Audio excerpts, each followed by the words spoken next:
Familia, Dios les bendiga, muy buenos días. Vamos a iniciar aquí la escuela dominical el día de hoy, amén. Vamos a orar antes de dar inicio, amén, para poner todo en las manos de nuestro Dios.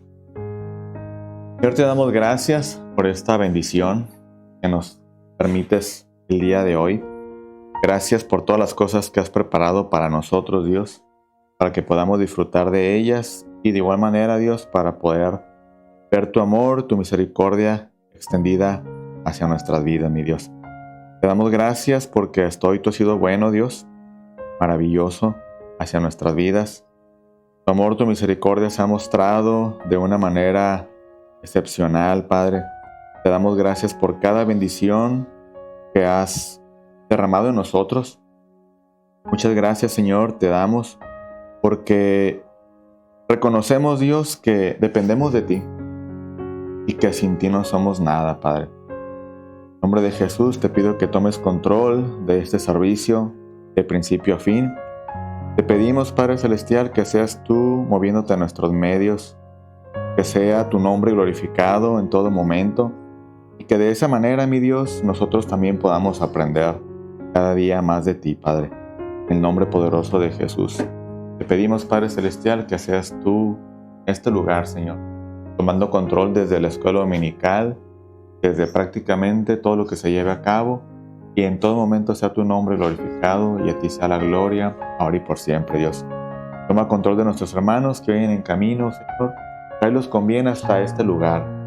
Aquellos que no podrán asistir el día de hoy, te pido, Padre Celestial, que ahí donde ellos se encuentren, mi Dios, que tú tocando sus corazones y que ellos puedan apartar un momento de este día para estar en comunión contigo, Padre. En nombre poderoso de Jesús. Que no pasen este día, Dios, sin darte las gracias, darte la gloria, Señor, y guardar ese momento, ese instante, esa pequeña porción del día para poder demostrar a ti, Dios, una acción de agradecimiento, de comunión contigo, Padre. En el nombre de Jesús te damos gracias y a tu nombre sea la gloria, ahora y por siempre. En el nombre de Jesús. Amén. Gloria a Dios. Muy bien, familia. ¿Cómo se encuentra el día de hoy? Bendecido, prosperado y en victoria. Bien, me parece excelente. El día de hoy seguimos con nuestra serie Estudio Bíblico, amén, en donde estamos viendo lo que son bases doctrinales, bases de la fe cristiana, amén, donde nosotros, pues como cristianos, debemos de conocer lo que estamos creyendo y por qué. Lo hemos mencionado en varias ocasiones, ¿verdad? Nosotros no estamos siguiendo simplemente una cuestión litúrgica, una cuestión histórica, no estamos siguiendo una costumbre familiar, no estamos siguiendo ni practicando algo que es tradicional en nuestras vidas, en nuestra familia, en nuestro entorno, sino que más bien como hijos de Dios debemos llevar a cabo una convicción basada en argumentos, una convicción basada en cuestiones que son mucho más allá de la razón del ser humano, mucho más allá de la lógica, mucho más allá de lo que puede ser aún la misma historia, ¿no? Aunque hay parte de la historia que habla de cómo se originó y cómo fue que surgieron los primeros cristianos, no habla de denominaciones, no habla de religiones, sino que la palabra lo menciona los primeros cristianos. Entonces, de alguna manera, de ahí es que viene el nombre de cristianos, ¿verdad? De seguidores de Cristo. Aquellos que se esforzaron por seguir las instrucciones del Señor Jesús, aquellos que se esforzaron por seguir el camino que Él dejó trazado y por obedecer la palabra que fue dada a nosotros por medio de los evangelios que hoy los tenemos en nuestras manos, que no fueron traducción de idiomas en idiomas, sino que prácticamente la traducción que usted y yo tenemos el día de hoy es directamente de un original. No como muchos dicen, ¿verdad? Que es que la Biblia que ustedes tienen fue de latín al inglés, del inglés al español. No, no es así, no funciona así. ¿Sí? Para poder tocar este punto y demostrar este punto, pues hay que ir prácticamente a cómo es que se lleva a cabo las traducciones bíblicas a diferentes idiomas. No es que del inglés se pasó al español, luego que del español se pasó a otro idioma. No, cada Biblia que prácticamente está traducida en un distinto idioma viene directamente de los escritos originales, directamente de los originales, y de ahí prácticamente se traduce al idioma que prácticamente hoy tenemos nosotros, al castellano, ¿verdad? O español, y de ahí posteriormente con cada idioma que la gente alrededor del mundo tiene la palabra de Dios en su mente. Entonces, y todo eso está corroborado prácticamente por un montón y un sinfín de pruebas, ¿verdad? Que podemos consultar abiertamente en internet, y donde usted desee hacerlo, para que usted pueda corroborar que el dato que yo le estoy diciendo es real. No es algo que me lo saco de la manga o lo invento o lo hacemos para darle más fuerza a lo que estamos creyendo. No, no es así, sino que prácticamente las traducciones bíblicas se llevan a cabo de esa manera y usted lo puede consultar para poder corroborar. El día de hoy vamos a ver un tema muy importante. Por eso es que yo le traigo todas estas argumentaciones que le estoy diciendo, porque el día de hoy vamos a ver a un Cristo, vamos a estudiar acerca de un Cristo que mucha gente cree que únicamente fue un héroe. Mucha gente cree que únicamente fue un caudillo, un reformador, que fue una persona que vino a traer una forma de pensar distinta, pero únicamente lo dejan hasta ahí. Que fue únicamente un héroe, una persona que vino a cambiar la historia, sí, pero que lo único que causó fue un cambio de mentalidad en las personas para que las personas siguieran la mentalidad que él tenía y los afinó a su mentalidad para que la gente creyera como él estaba creyendo. Pero la gente, mucha parte de la población a nivel mundial, ¿verdad?, únicamente catalogan al Señor Jesucristo como un héroe que quedó marcado en la historia. Y muchos lo catalogan como un caudillo que vino a traer libertad a un pueblo, pero únicamente lo dejan hasta ahí, ¿verdad? Entonces, ahí debe de entrar la pregunta para usted y para mí: ¿quién es Dios? ¿Quién es Cristo para usted y para mí? ¿Ven?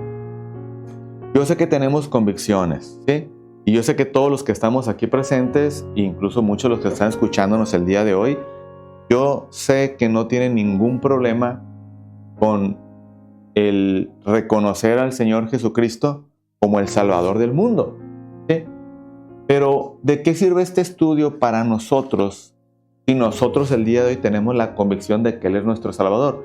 Bueno, este estudio tiene un tinte un tanto apologético y nos va a ayudar a comprender y a poder tener argumentos y una respuesta correcta para las personas que nos vamos a topar alrededor del mundo en el transcurso de nuestra vida, con una mentalidad con que Cristo solamente fue un superhéroe y solamente fue un caudillo a lo largo de la historia de la humanidad. Entonces, si su convicción el día de hoy es Cristo y para usted es irrefutable el que Él es su Salvador y que Él es su Señor, está perfecto, está muy bien. Pero hoy ese no es el conflicto de nosotros, y puede ser el caso de nosotros, de que únicamente es un superhéroe, pero hoy aprenderemos a responder a ese tipo de cuestionamientos que muchas las veces nos vamos a topar en nuestra vida. Amén, como cristianos. Muy bien. Dice, el nombre de Cristo lo proclaman, o muchos lo proclaman como un héroe o como un caudillo religioso. Pero todo esto se opone a reconocerlo como el Señor de la conciencia y de la vida. Muy bien.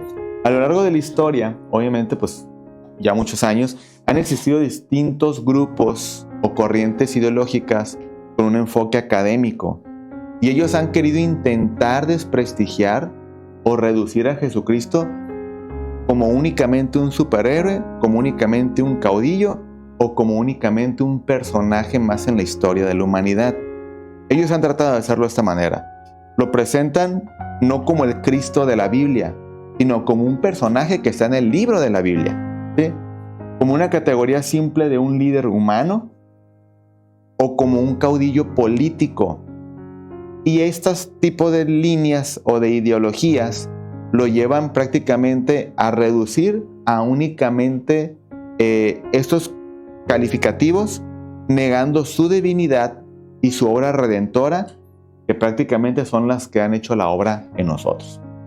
¿Sí?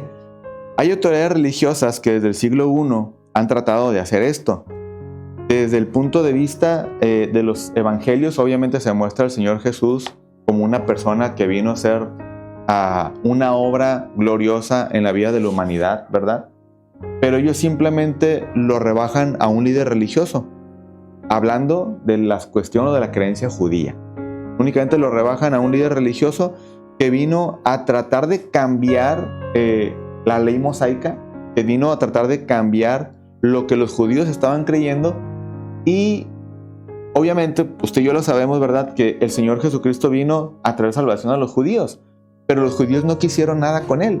Entonces el Señor prácticamente amplió este rango de salvación, ¿verdad?, y lo amplió a los gentiles, y de alguna manera la salvación tanto era para gentiles, pero también era para los judíos, pero los judíos no quisieron reconocer al Señor Jesús como el Mesías, como el Cristo que venía prácticamente a salvar al mundo de lo que era la maldición del pecado, ¿no? Entonces, los judíos niegan a Jesús como el Mesías o el Cristo, ¿verdad? Y de alguna manera lo acusan de blasfemia y pues lo llevan prácticamente a la crucifixión, ¿no? Como un falso maestro, lo presentaron como un falso profeta y prácticamente lo redujeron a nada los judíos que no quisieron creer, que en este caso, al día de hoy, son los judíos ortodoxos. Quienes no aceptan a Jesucristo, para ellos la segunda venida de Cristo, que es para usted y para mí, prácticamente para ellos es la primera vez que va a venir el Mesías a la tierra. Entonces, qué triste, ¿no? Que de alguna manera ellos teniendo los profetas, muchos de ellos sí creyeron, porque muchos de ellos leyeron los profetas. Leyeron a Isaías, leyeron a Ezequiel, a Jeremías aún, ¿verdad? Los salmos, que aún en los salmos encontramos profecías acerca del Señor Jesús. Entonces, de alguna manera, aunque ellos tuvieron a los profetas y tuvieron prácticamente cómo enterarse de las cosas que iban a venir para el mundo, para la humanidad, ellos nunca se percataron de las cosas que iban a venir, sino que vivieron arraigados únicamente a lo que fue el Pentateuco, ¿no? Los primeros 5 libros de la Biblia, Génesis, Éxodo, Levítico, Números y Deuteronomio, lo que era la ley mosaica, y ellos vivieron anclados únicamente a esto, mas no le dieron validez a las profecías que habían sido ya dadas con mucha anterioridad antes de que Cristo viniera. Incluso vemos en la palabra del Señor que había un hombre, ¿no? Cuando vinieron María y José a presentar al Señor Jesús, había un hombre que era el sacerdote de ese lugar, de ese templo, ¿verdad? Y él le pidió al Señor: no permitas que yo vea la muerte o que yo llegue a la muerte sin antes haber conocido o haber visto la salvación que viene para la humanidad. Entonces, cuando llevan a presentar al Señor Jesús, ¿verdad?, al templo, el sacerdote lo toma en sus manos y dice: hoy mis ojos han visto la salvación. Ahora sí puedo irme y puedo descansar, ¿verdad? Entonces, de alguna manera, ¿quién le dijo a este hombre que venía la salvación para el mundo? ¿Quién le dijo a este hombre que venía un salvador para la humanidad? Pues obviamente este hombre estudió los profetas. Obviamente este hombre estudió la palabra del Señor, lo que era prácticamente el Tanaj, ¿no? Lo leyó prácticamente completo, no se bajó únicamente a lo que era la Torá, lo que era el Pentateuco, ¿verdad? Y de alguna manera él lo llevó a cabo prácticamente al estudio, a lo que eran los profetas. Y es cuando él comprendió lo que había de venir por medio de los profetas. Entonces fue que él se aferró a eso y comenzó prácticamente a ir en espera de lo que la promesa que venía para el mundo. Amén. Muy bien. Posteriormente encontramos que también el Imperio Romano trató, o más bien denigró o bajó al Señor Jesús a un nivel donde él únicamente lo veían como un agitador político y una amenaza al orden público. Entonces el Imperio Romano comenzó a perseguir al Señor Jesús, o iban tras de él esperando cacharlo en algún error, cacharlo en alguna falta para poder echar mano de él. Entonces, de alguna manera, el Imperio Romano en el tiempo del Señor Jesús y tiempo después también, porque encontramos que el Imperio Romano fue por el cual hubo la dispersión del pueblo judío, ¿no? Y por la mano del pueblo romano fue que hubo la destrucción del templo que había en aquellos tiempos, y por quienes prácticamente murió muchísima gente que confiaba en el Señor Jesús.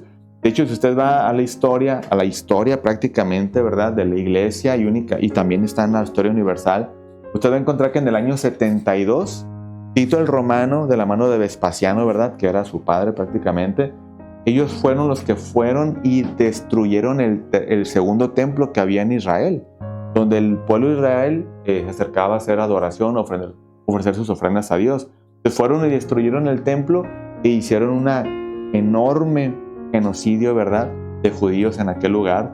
Y de alguna manera vino lo que fue la dispersión del pueblo judío alrededor de todo el mundo. Tal era el caso que los judíos no podían o no estaban en sus tierras hasta el año 1948. Fue cuando los judíos pudieron volver a regresar a sus tierras, y creo que fue un 14 de mayo de 1948 cuando las Naciones Unidas constituyen nuevamente a la nación de Israel como una nación, como un país, y es cuando el pueblo judío vuelve a regresar a sus tierras y vuelven a vivir en ellas.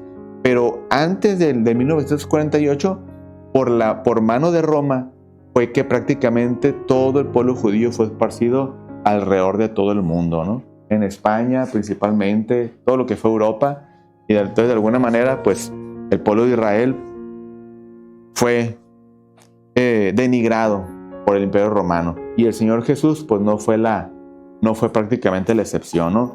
Lo tacharon de rebelde, lo tacharon de un agitador, lo tacharon de una amenaza, y de alguna manera todo eso llevó al Señor Jesús prácticamente que su autoridad, su imagen, su propósito y todo lo que Él venía a hacer a la humanidad, pues lo bajaron prácticamente como si únicamente fuera un ser humano cualquiera, y que sus actividades únicamente serán el desorden. ¿Está conmigo, familia? Muy bien, posteriormente, en los primeros siglos, aproximadamente el siglo III, vienen unas herejías que comienzan a proliferarse de una manera masiva, ¿no? Hasta el día de hoy todavía tenemos algunas herejías de esas que están trabajando. Y una de ellas era que rebajaron al Señor Jesús, o esta herejía trata de rebajar la autoridad del Señor Jesús y su propósito para la humanidad, y eso es los ebionitas. Ellos decían que Jesús solamente fue un hombre extraordinario, pero que no era el Hijo de Dios, y que su acción en esta tierra pues prácticamente no tenía ninguna trascendencia, ¿no? En cuestiones eternas y en lo espiritual. Ellos únicamente decían que era un hombre extraordinario. Y ahí viene otra creencia que se llama el arrianismo. El arrianismo afirma que Cristo solamente fue creado, pero no es eterno. Es decir, que solamente fue un hombre, lo consideran como un profeta, y ustedes a lo mejor se van a recordar de algunas religiones que andan por ahí predicando, ¿verdad?, y tocando las puertas de las casas, y van y dicen que únicamente Jesús fue un ser humano y fue un profeta nada más.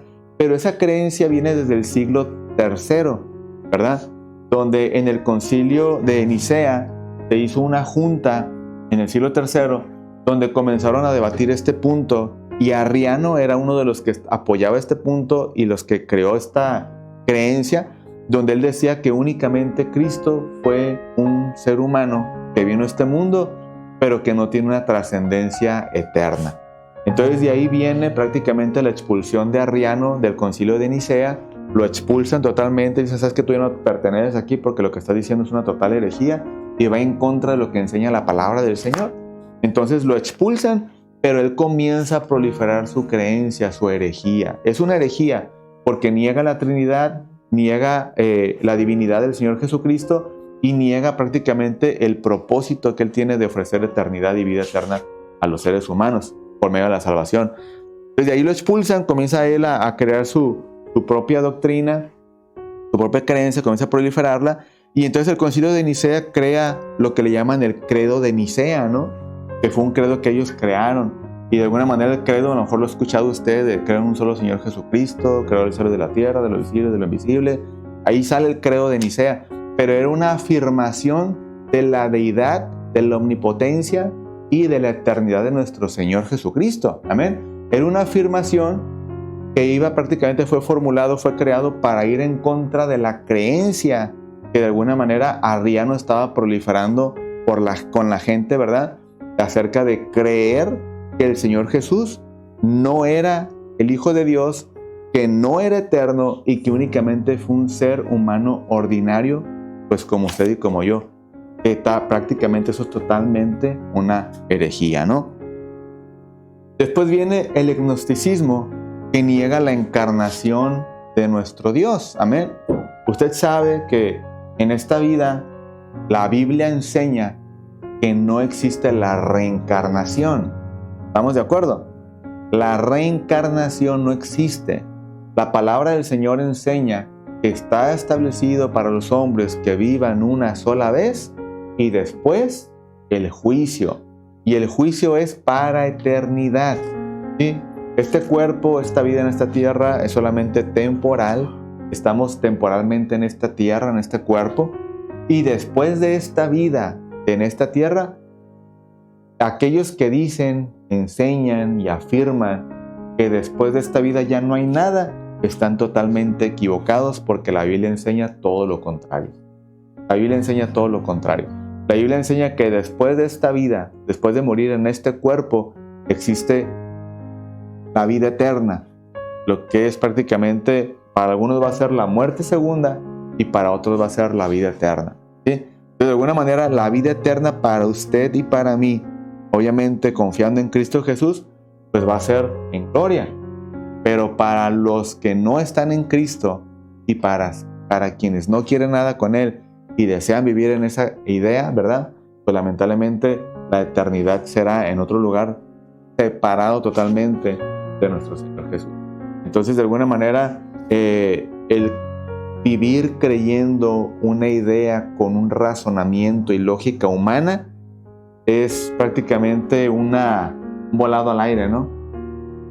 Siempre van a estar en incertidumbre, siempre van a estar en la duda, siempre van a estar en las cuestiones infundamentadas, cuando la realidad es que en la palabra de Dios hay el argumento y el fundamento necesario para que nosotros podamos confiar en lo que la palabra dice y lo que el Señor argumenta acerca de qué hay después de esta vida. Amén.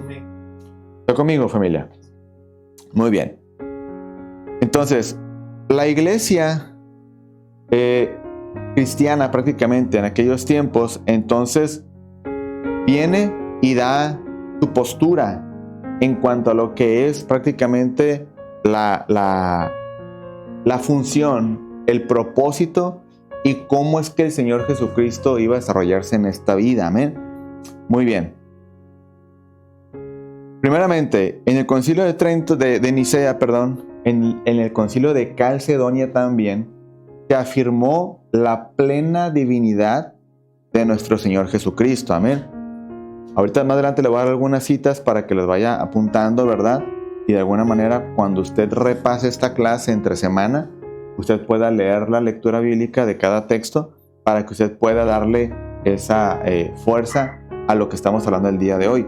No es únicamente un pensamiento creado o escrito por un ser humano, sino que simple y sencillamente es algo que está fundamentado en la palabra y en la historia. Amén. Muy bien. Cuando se negó la sobrenaturalidad del Señor Jesús, entonces Jesús vino en la palabra del Señor, obviamente, y afirma lo que Él venía a hacer y la forma como Él vino a trabajar. Amén. Ayer mirábamos una serie, ¿verdad?, que usted va a mirar ahí en las plataformas. Hay contenido muy bueno, como hay contenido muy malo. Yo le aconsejo que vea el contenido bueno. Amén. Mirábamos una porción de una serie llamada The Chosen.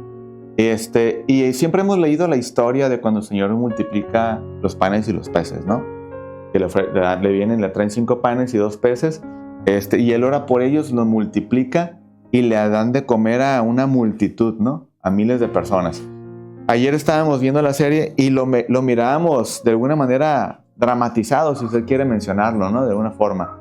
Pero lo vimos de tal manera que vimos la forma en cómo Dios hizo la oración y cómo Dios operó en ese milagro para que ese lugar se viera la mano de Dios manifestada. Amén. Adelante. Entonces, el Señor toma los 5 panes y los 2 peces, los agarra y los comienza a partir. Y entonces parte en pedacitos los pescados y los echa en un canasto. Y entonces ora por los panes, ora por los peces. Y cuando ora por ellos, de repente los discípulos agarran y cuando destapan los canastos estaban rebosando. de panes y de peces. Y yo me quedé sorprendido, yo me quedaba pensando y yo decía, siempre lo hemos leído, ¿no? Y vemos que la gente comienza a comer, se alimentan 5,000 personas, ¿verdad? Si no mal recuerdo, con únicamente 5 panes y 2 peces. Pero ya cuando lo veo dramatizado, me proyecta más a fondo todavía aún de lo que era lo que se vivió en ese momento. Y aunque hay mucha gente que, no, eso fue una hipérbole, eso solamente es algo que fue escrito ahí para dejar plasmada la sobrenaturalidad de Dios y que mostrara un Dios todopoderoso, esto y lo otro, déjeme decirle que no. No, o sea, yo tengo una convicción en Dios, hemos tenido experiencias en Dios y aparte de lo que está escrito, que hemos leído, que hemos analizado, lo que Dios prácticamente tiene ahí en su palabra, dejó en su palabra para nosotros, aparte de eso tenemos usted y yo vivencias en la experiencia con nuestro Dios, donde hemos visto la mano de Dios obrando, así como Dios obró con los panes y con los peces. Entonces, a mí no me van a decir que eso solamente fue una hipérbole, una exageración, para dejar plasmado de que es un Dios poderoso. No, porque yo aparte de leer eso, yo he visto a Dios manifestándose en mi vida de una forma poderosa en muchas áreas. Y yo sé que usted también lo tiene. Yo sé que también usted ha visto a Dios cómo le ha provisto, cómo Dios lo ha sorprendido a usted con un montón de acciones, ¿verdad? Y de alguna manera, el hecho de que la gente quiera desprestigiar al Dios todopoderoso al cual usted y yo creemos, no es algo nuevo para usted y para mí. Por muchos siglos han tratado de desprestigiarlo. Por muchos siglos han tratado de aminorar las obras que Él ha hecho, la forma como Él opera, la forma como Él se manifiesta en nuestras vidas y aún los actos que Él hizo en un momento cuando Él comenzó a hacer los milagros en la tierra. ¿Sí? Entonces, a lo largo de toda la historia, desde que el Señor Jesucristo comenzó a trabajar, vino a esta tierra y comenzó a vivir en esta tierra y comenzó a hacer cada obra, cada acto milagroso, no fue la excepción en ese tiempo que la gente comenzara a aminorar o a querer desprestigiar al Señor Jesucristo. Y a lo largo de nuestra historia pasarán los años y si el Señor permite que lleguemos todavía muchos más años adelante, no dejarán de crearse ideologías que traten de aminorar o hacer ver como poca cosa a nuestro Señor Jesucristo. Amén. Pero la realidad es que las cosas enseñan algo distinto. ¿Sí? La experiencia que tenemos con Dios enseña algo distinto. Lo que la palabra enseña acerca de Dios enseña algo totalmente distinto. Y si todo lo que hoy existe tiene una razón de ser, la razón de ser, yo tengo la convicción y la certeza de que esa razón de ser y de que todo existe es Dios. Amén. Es Dios. Porque la materia no puede crearse por sí sola ni puede transformarse por sí sola. Tuvo que haber un ser creador y que fue el propósito y que fue la piedra principal en todo lo que hoy conocemos como la creación del mundo. Amén. ¿Está conmigo, familia? ¿Dudas, preguntas? Ahí apúntelas, por favor, que al final vamos a comenzar a responderlas. ¿Sale? Muy bien. El racionalismo moderno del día de hoy, lo que es ya prácticamente siglo XVIII, siglo XIX, prácticamente niegan lo sobrenatural de Dios. Interpretan a Jesús como un reformador ético, como un revolucionario social y como un filósofo moral. ¿Sí? Es decir, Jesús únicamente vino a enseñar moral, no vino a enseñar principios eternos, cuando la realidad es totalmente distinta, ¿verdad? Ciertamente sí vino a reformar la moral, de eso no tenemos duda, pero vino a enseñarnos principios que trascienden para eternidad. Amén. Y en esos principios que trascienden para eternidad, usted y yo debemos de vivir bajo ellos para poder trascender a eternidad. Por ejemplo, un principio de esos es la salvación por la fe. Amén. La salvación por la fe. Entonces, de alguna manera, cuando antes, en otro tiempo, el judaísmo, y todavía al día de hoy enseña que la salvación es por guardar la ley, ¿quién de aquí puede guardarla? Levante la mano, ¿quién puede guardarla? Entonces, ¿cómo predicaremos y cómo vamos a enseñar que debemos de guardar la ley? Y no podemos guardarla. Amén. ¿Quién de aquí es perfecto? La ley exige perfección. Si transgredes un mandamiento de la ley, de sus 700 y fracción preceptos que hay, ¿verdad? Ley religiosa, ley ceremonial, leyes higiénicas y todo ello, si trasciendes uno solo de ellos, transgredes toda la ley y tienes que empezar de cero. ¿Cuándo vamos a comenzar a hacerlo? ¿Cuándo vamos a cumplirla toda? Jamás. No la podemos cumplir. Entonces, de alguna manera, es imposible que como seres humanos cumplamos la ley. Muy bien. Hay ideologías modernas que han también llevado al Señor Jesús a degradar su autoridad, su poder y su propósito salvador para la humanidad. Una ideología de esas modernas es el marxismo, ¿no? El marxismo lo presenta como un símbolo de lucha de clases únicamente. Es decir, el Señor vino a romper con el clasismo, ¿no? El clasismo todo el tiempo ha existido y sigue existiendo hasta el día de hoy, ¿sí? Aunque es algo muy triste ver cómo la gente es clasista. ¿Qué es clasista? Y a veces el clasismo llega a estar en las iglesias, ¿no? Es que si no se viste como yo, no es mi compa, ¿no? Es que si no anda como yo, en un carro nuevo como yo, pues ¿por qué lo voy a saludar o por qué me acerco con él? Ese es clasismo, ese es clasismo. Y el Señor Jesús vino a romper con el clasismo que había en la mentalidad de las personas y al día de hoy sigue siendo una doctrina que va en contra del clasismo. El segundo mandamiento que la palabra nos enseña es amarás a tu prójimo como a ti mismo. Amén. Y amarlo quiere decir que debe de dejar el cristiano de ser o de practicar el clasismo, ¿sí? Entonces, ¿se puede ser clasista siendo cristiano? Sí. Y se puede llegar a ser, pero no se debe. Pastor, dígame cómo. Sí puede serlo, pero no se debe. Porque el Señor Jesucristo no fue clasista. Él vino y predicó a todos. ¿Se juntó con ricos, sí o no? Ahí le va. ¿Convivió con borrachos, sí o no? ¿Convivió con adúlteros? ¿Con ladrones? O sea, ¿él se fijó en la clase social de las personas para tener una convivencia con ellos? No. Con todos y a todos los trató igual. Entonces, el Señor Jesús no era clasista. Y el pensamiento moderno enseña que únicamente el Señor Jesús únicamente fue una persona que vino a romper con el clasismo, pero quitando todo lo que es la deidad, su divinidad, su omnipotencia y su propósito de salvación para la humanidad. Amén.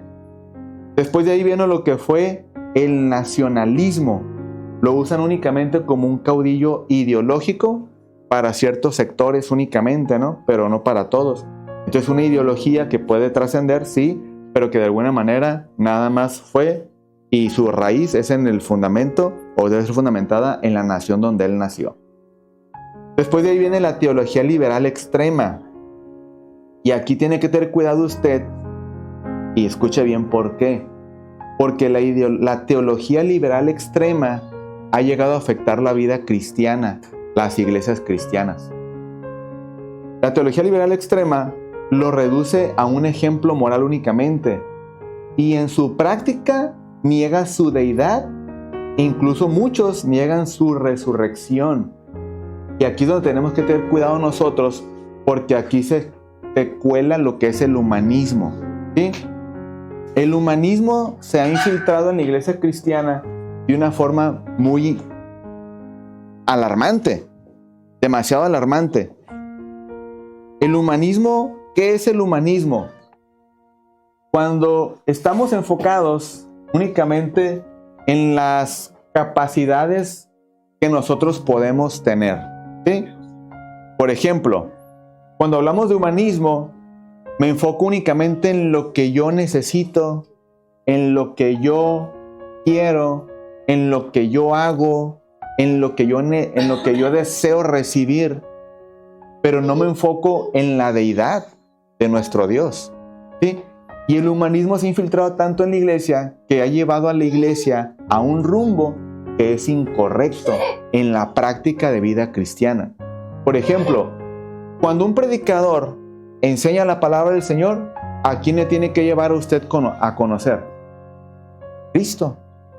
El predicador está sí o sí obligado a llevar un mensaje cristocéntrico que lo lleve a usted a conocer a Cristo, que lo lleve a usted a acercarse a Cristo. Y aquí viene el punto central. No tiene que ser el mensaje enfocado a lo que usted nada más tiene que recibir de él. Porque es bueno recibir beneficios de él, ¿sí o no?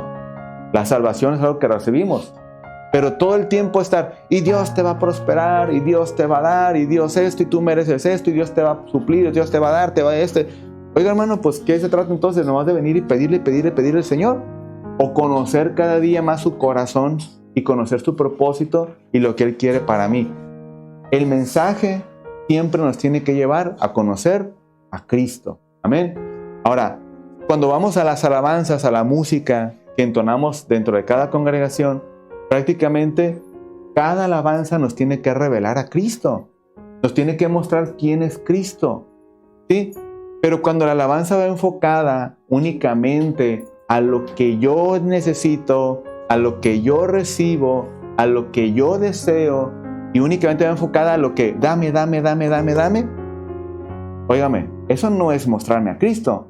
Eso es ser alguien que únicamente está para exigirle y pedirle al Señor, pero no prácticamente conocer quién es el Señor. Amén. Entonces, ese tipo de ideologías son ideologías que son las más modernas que hay al día de hoy y son las que no debemos de adoptar, que debemos ir en contra de ellas, ¿sí? Entonces, de alguna manera, nosotros como hijos de Dios debemos prácticamente ir en contra de esa corriente. Amén. ¿Cómo podemos detectar cada una de ellas? La palabra. Vaya a la palabra. Vea el salmista. Cada salmo que se escribe tiene una intención de revelar quién es Dios para nosotros. Cada salmo es una alabanza. Cada salmo tiene un trasfondo de por qué se escribió. ¿Sí? Hay salmos de victoria, hay salmos de regocijo, hay salmos de sufrimiento, hay salmos con tristeza, hay salmos que piden perdón. Salmo 51, el rey David, pidiéndole perdón al Señor por su pecado, por su falta. Pero fueron salmos que se escribieron y cada uno tiene una historia. Y esa historia nos lleva a conocer a Cristo. Pastor, pero es que a mí me da flojera leer de los salmos porque son 150 capítulos que tengo que leer. Y si hablamos del Salmo 119, que es el capítulo más largo de la Biblia, pastor, pues la verdad está grandísimo. Sí, pero si nos vamos con el enfoque y el énfasis de leer el libro de los Salmos para conocer quién es Dios para cada personaje que escribió cada salmo, entonces podemos entender que lo que el salmista quería era revelarnos quién es Dios para nosotros. Salmo 91. El que habita bajo el abrigo del Altísimo morará bajo la sombra del Omnipotente. ¿Qué le revela a usted todo ese salmo? Y aquí viene algo fuerte, ¿verdad? Porque el Salmo 91 nos revela que nuestro Dios es nuestro guardador, nuestro protector. Y no hay nadie. Usted no tiene que temerle ni a la bruja, ni al brujo, ni al diablo. Usted no tiene que temerle a nadie. Ellos son únicamente creación de Dios. Con usted está el Rey de Reyes, el Señor de Señores, el Todopoderoso. ¿Quién puede contra nuestro Dios? Y Él es el gran yo soy. Amén. ¿A quién le tiene que temer usted? Ay, es que en la noche me tocan la puerta, es que en la noche me tocan la ventana, es que en la noche me jalan las cobijas. Usted dígale, no sabes con qué te estás metiendo, mijo. Ubícate. Entonces, usted tiene que tener la convicción de quién es Dios para usted. Y es lo que el Salmo 91 nos revela a usted y a mí. Él es nuestro protector. Amén. Entonces, cualquier corriente ideológica que lo lleve usted a distraerse, a distanciarse de lo que es el Dios de la Biblia, usted tiene que aprender a discernirla con el conocimiento de la palabra del Señor. Amén. Y de esa manera, usted va a poder entender cuál corriente viene de Dios y cuál no proviene de Dios. Y la que va enfocada a las capacidades del ser humano, que es el humanismo, no es de Dios y usted no tiene que aceptarla. Amén. ¿Está conmigo, familia? Muy bien. Último punto ya para terminar.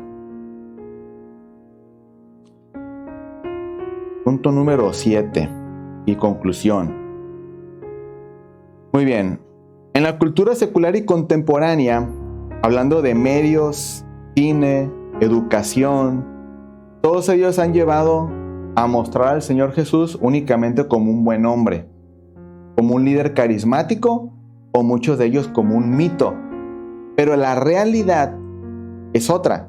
Aunque ellos han tratado de eliminar la cuestión de la cruz, donde se paga la deuda de nuestro pecado y todo ello, de alguna manera la realidad es que nunca van a poder ir en contra de tantos siglos de historia, tantos miles de documentos que argumentan, ratifican la fe que usted y yo tenemos el día de hoy, y nunca van a poder ir contra la fe que usted y yo tenemos hacia nuestro Señor Cristo. El único que puede erradicar esa fe o permitir que esa fe se erradique en nuestros corazones es usted. ¿Sabe cómo? Mi pueblo pereció por falta de conocimiento. Cuando la iglesia no conoce, cuando la iglesia no profundiza, cuando la iglesia no estudia, entonces la fe del cristiano se opaca y entonces el cristiano es arrastrado como las olas del mar por cualquier viento de doctrina. Por acá, por acá, por acá, y nunca hay convicciones, ¿sí? Así que yo le animo y yo le exhorto el día de hoy a que procure buscar convicciones firmes y sólidas en Dios. Yo le voy a dar las herramientas. Usted las tiene que cachar y las tiene que practicar. Amén. Muy bien. ¿Por qué la historia? ¿Por qué los historiadores seculares, la gente que está esforzándose por crear ideologías, nunca van a poder erradicar la veracidad de la palabra del Señor, la existencia de nuestro Señor Jesucristo y su propósito trascendente para la eternidad? ¿Por qué nunca van a poder hacer esto? Bueno, simple y sencillamente porque la palabra dice que aquel que niega a Cristo es un mentiroso. Primera de Juan 2:22. Porque nadie puede poner otro fundamento que el que ya está puesto, el cual es Jesucristo. Primera de Corintios 3:11. El Cristo bíblico no es un héroe más, ni un caudillo político, ni solo un maestro moral. Es literalmente el Hijo del Dios eterno, encarnado, crucificado y nuestro Señor. Amén. Muy bien. Jesús, algunos quisieron reducirlo como el maestro moral, pero la palabra del Señor enseña que es el Dios hecho hombre, eterno, sin pecado, murió por nuestros pecados y resucitó para darnos una esperanza bienaventurada de vida eterna. Amén.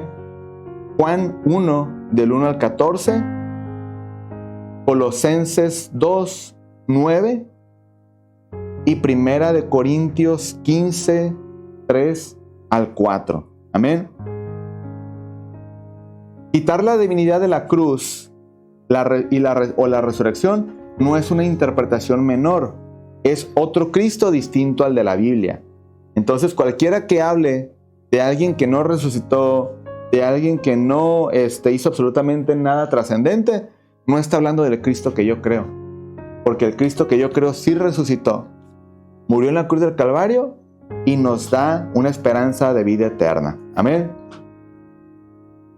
Ahora hay algunas, en el Señor Jesucristo se cumplieron más de 300 profecías dadas en el Antiguo Testamento y muchas de ellas con anterioridad de más de 400 a 500 años. Además, más de 600 años de antigüedad. ¿Cómo las va a cumplir un hombre, aunque se hayan puesto de acuerdo, aunque hayan hecho un plan? ¿Cómo es que se cumplieron más de 300 profecías de manera perfecta? Una tras otra, tras otra, tras otra, tras otra. ¿Sabía usted que en la Biblia estaba descrito que él iba a nacer de manera virginal? Desde mucho tiempo atrás. Usted lo va a encontrar en Isaías 7:14. Y eso se viene a cumplir en Mateo 1:22. 600 años de diferencia de la profecía al cumplimiento. Después dice la palabra del Señor que nacería en Belén. Miqueas capítulo 5, versículo 2 lo enseña. Y en Mateo capítulo 2, versículo 1, viene y se cumple la profecía. También tenemos ahí prácticamente un lapso de más de 400 años, de una profecía para otra. La palabra del Señor enseña que era descendiente o debía ser descendiente de David. Segunda de Samuel, capítulo 7, versículo 12 al 13. Y la palabra se viene a cumplir en Lucas 1, 32 al 33. Ahí estamos hablando que hay más de 1000 años de diferencia. sea, imagínese usted. Samuel, escrito muchísimos años atrás, viene y escribe prácticamente de que iba a ser descendiente de David y viene y se cumple en Lucas. O sea, hay demasiada distancia de años de esa profecía que fue dada. Después, Isaías enseña que iba a ser rechazado por su pueblo, en Isaías capítulo 53, versículo 3, y la palabra viene a cumplirse en Juan 1:11. Y ahí le puedo mencionar un montón. Son más de 300 profecías que el Señor Jesucristo vino a cumplir. Por lo tanto, si las profecías no apuntan a un ideal ni a un caudillo, lo único que nos puede decir esto es que apuntan a un Señor y su nombre es Jesucristo. Amén. Que trasciende por toda la eternidad. ¿Está conmigo, familia? Yo espero que el día de hoy este mensaje o esta enseñanza le haya sido de bendición para su vida. Yo sé que hay muchos puntos que debo de abordarlos un poquito más profundo, ¿verdad? Lo tocamos así de manera muy a grosso modo, ¿verdad? De alguna manera para que pudiéramos entender cómo es que la ideología, cómo es que la época moderna que estamos viviendo tratan de aminorar lo que es nuestro Señor Jesucristo. Pero hoy vimos un poco de apologética, ¿verdad? De cómo podemos defender la postura de que nuestro Dios trascendió para eternidad y trasciende para eternidad. Que no fue únicamente un ser humano que vino al mundo y únicamente habitó entre nosotros y ya, y no tuvo ninguna trascendencia. Amén. Entonces, aquí cerramos el mensaje el día de hoy, la enseñanza. Espero que sea de bendición para los que están ahí en línea. Dios los bendiga y gracias por estar con nosotros el día de hoy. Y vamos a dar pie a lo que son las preguntas. Si alguien tiene alguna pregunta, con todo gusto puede hacerla. Amén. ¿Sí? Muy bien. ¿Alguien tiene alguna pregunta o quiere aportar? A ver, hermano Uriel, dígame.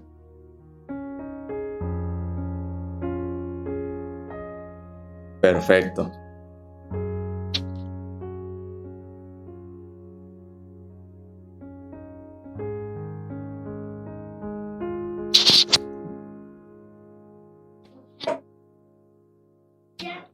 Perfecto, excelente. Gracias, hermano Uriel. Porque estuvo muy bien. ¿Alguien más quiere hacer una